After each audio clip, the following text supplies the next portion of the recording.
I went a little bit inside the actor's studio then. Have you ever done that?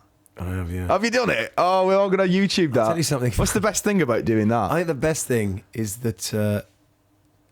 what's the name of the guy? I was just thinking that. Oh, God, what's he called? He's got the beard, he's got the glasses. He's also got the orange makeup. Oh, does he really? I remember, yeah. Oh, yeah, he's got an extraordinary skin tone.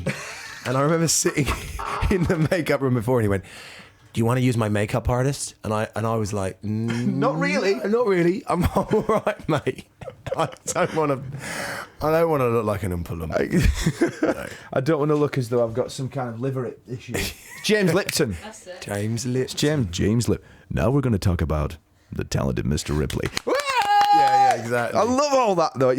But it's nice. It feels like a nice room and all these sort of film students and they're very earnest. Yeah. I'd just like to ask Jude about Gattaca.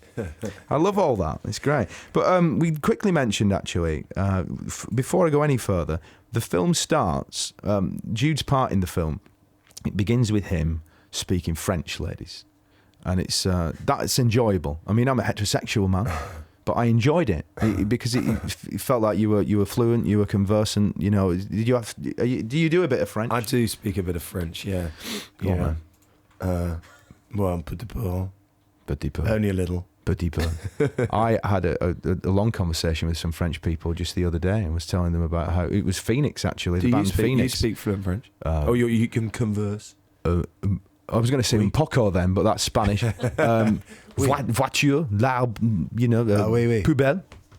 You know. Oui, grand poubelle, hein? Où est le station?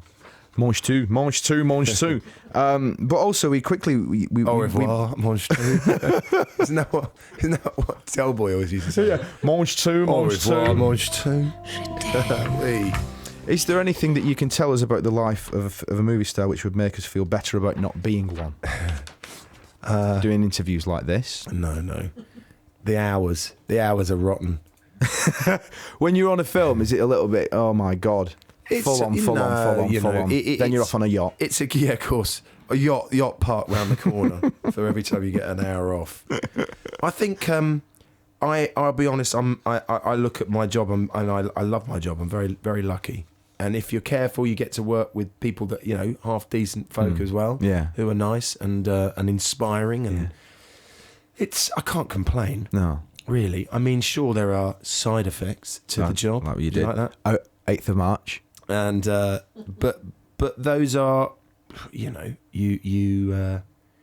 learn to live with them. Yeah. Just like we all do. I love that. I'm just gonna pass you these. I don't know what's written down there, but I just want you to read them out. It could be awkward for you, but I don't care. What do I do? Just simply read. You don't have to do anything. You just simply read them out in your sonorous voice, which is your trademark. So the first one says, BBC Six Breakfast, can we have a middle-aged shout-out from Mr. Law, please? For Mr. Law.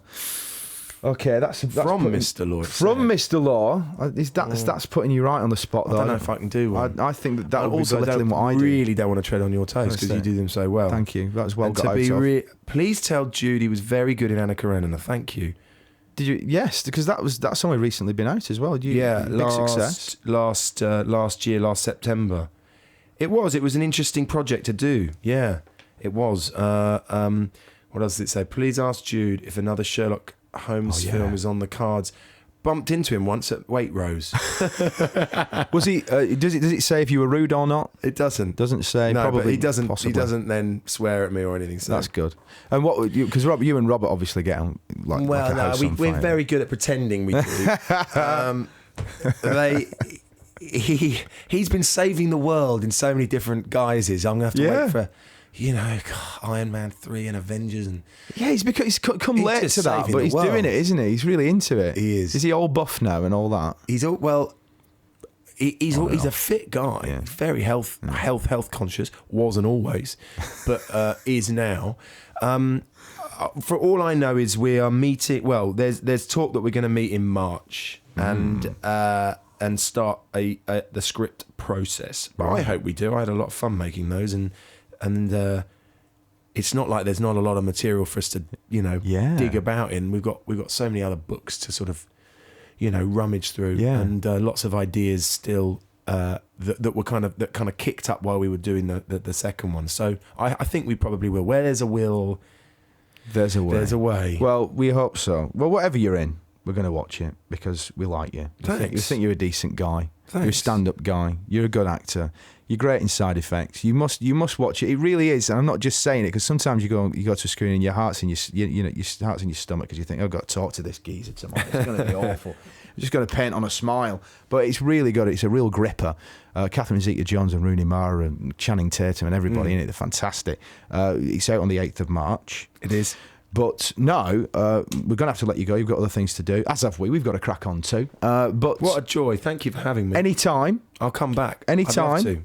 Even if you just fancy a cup of muddy coffee, just pop in and just we'll play you a couple of tunes. Sit out there and wave.